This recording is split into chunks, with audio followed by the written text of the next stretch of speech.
Have you ever noticed how some people light up in crowds while others quietly calculate the nearest exit? There's something strange about this. Two people, same room, same energy, completely opposite reactions. One person feels alive. The other feels like they're drowning on dry land. And here's the paradox. The person avoiding the crowd isn't running from connection. They're actually protecting something most people have already lost. So what is your brain really telling you when it screams, "Get me out of here," the moment you step into a crowded space? Let's start with what everyone gets wrong. They think you hate crowds because you're shy or anxious, or somehow lacking the social skills everyone else magically has. But here's the truth. Your aversion to crowded places has nothing to do with fear and everything to do with how your nervous system processes reality. Your brain isn't running away. It's refusing to compromise. See, when you walk into a crowded restaurant, a packed mall, a buzzing party, your sensory system doesn't filter. It absorbs. Most people's brains have a built-in dimmer switch and consciously delete the irrelevant details, the overlapping conversations, the fluorescent lights, the stranger's cologne. That's 3 people too strong. But you're registering all of it, every sound, every movement, every energy shift in the room. Psychologists call this sensory processing sensitivity, and it affects about 15 to 20% of the population. Your nervous system is wired to perceive more, process more, feel more. It's not a malfunction. It's a different operating system entirely. And this is where it gets complex. Because while everyone else is comfortably vibing in low resolution, you're experiencing everything in 4K with surround sound you never asked for. That casual 2-hour dinner, your brain just ran a marathon. That quick trip to the grocery store on Saturday afternoon. You're not just buying groceries. You're navigating a sensory obstacle course while everyone else is on autopilot. But here's the thing. This isn't a weakness. This is your ancestry speaking. Think about it. For thousands of years, human survival depended on people who noticed what others missed. While some kept the fire going, others watched the horizon. While some told stories, others heard the branch snap in the distance. You're not broken. You re the descendant of the ones who kept everyone alive by paying attention when everyone else was distracted. The problem isn't you. It's that modern society was designed by and for people who don't notice much at all. But the psychology behind this runs deeper than just sensory input. There's something else happening in crowded spaces that most people don't talk about. It's the performance, the constant, exhausting performance. In crowds, nobody's really themselves. They're playing a role. The "I'm having fun" role. "I'm so carefree" role. The "everything is totally fine" role. And you can see every crack in the mask. It's not because you're judgmental, but because your brain is wired to read subtext like it's written in neon lights.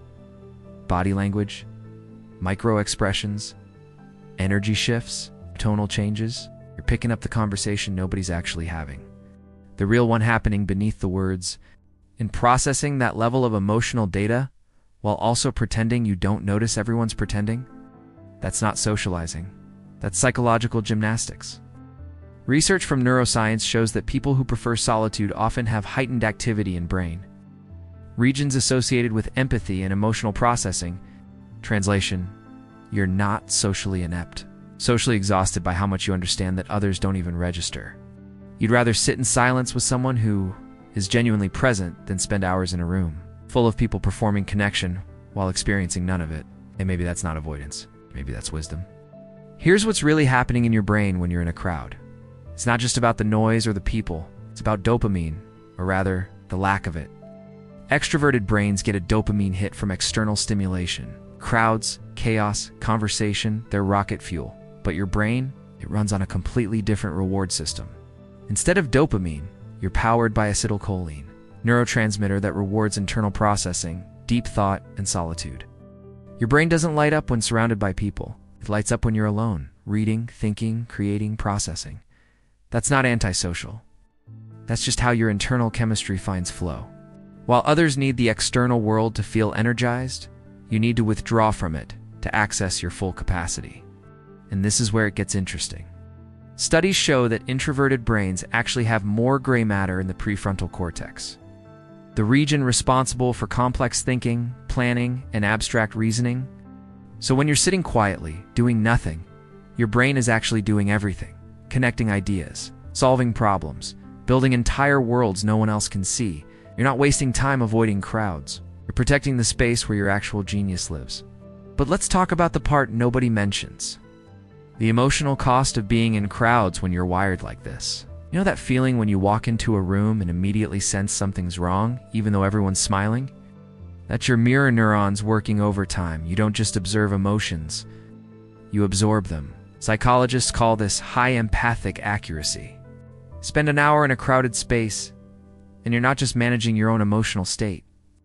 You're unconsciously downloading everyone else's stress, their anxiety, their forced enthusiasm, their hidden frustration. You become an emotional sponge, and nobody handed you instructions on how to wring yourself out.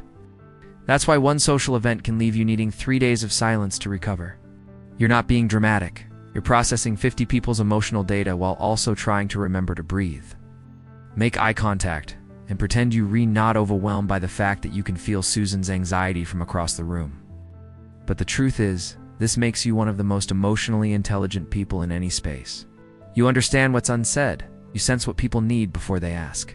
You read the room like it's your first language. That's not a burden. That's a superpower most people would collapse under. And maybe that's the real revelation here. You're not running from connection. You're running toward authenticity in a world that's forgotten what that even means. Society tells us that happiness is loud, that fulfillment is busy. It's that if you're not constantly surrounded by people and noise and activity, you're somehow missing life. But here, that's what they do and understand. You've figured out what most people spend their entire lives avoiding. Silence isn't emptiness. It's clarity. Solitude isn't loneliness. It's the only place you can actually hear yourself think. Crowded places aren't where life happens. They often where life gets drowned out by distraction and performance and the desperate need to feel something by being around everyone else who's also trying to feel something. Not broken because you'd rather take a walk alone than attend a party. You're not antisocial because you need time to recharge after being around people. You're not missing out because you choose depth over distraction. You're opting out of a system that was never built for minds like yours. Minds that think deeply, feel deeply, and see what others miss. The quietest rooms often hold the loudest truths, and your peace isn't isolation, it's integrity. So the next time someone asks why you do, and go out more. Why you not at every event. Why you rather stay home than join the crowd. Remember this, asking. Why you refuse to drain yourself to fit into spaces that were never designed for people who actually pay attention. You're not avoiding life, you're protecting something sacred. The part of you that still knows how to be present. The part that refuses to perform. The part that understands that real connection doesn't require a crowd, just requires truth. And in a world that's forgotten how to be still, your solitude isn't a weakness. It's a rebellion. It's a refusal to lose yourself in the noise. It's a quiet declaration that you'd rather be whole alone than fractured in a crowd. That's not broken. That's brave. And maybe, just maybe, it's exactly what the world needs more of.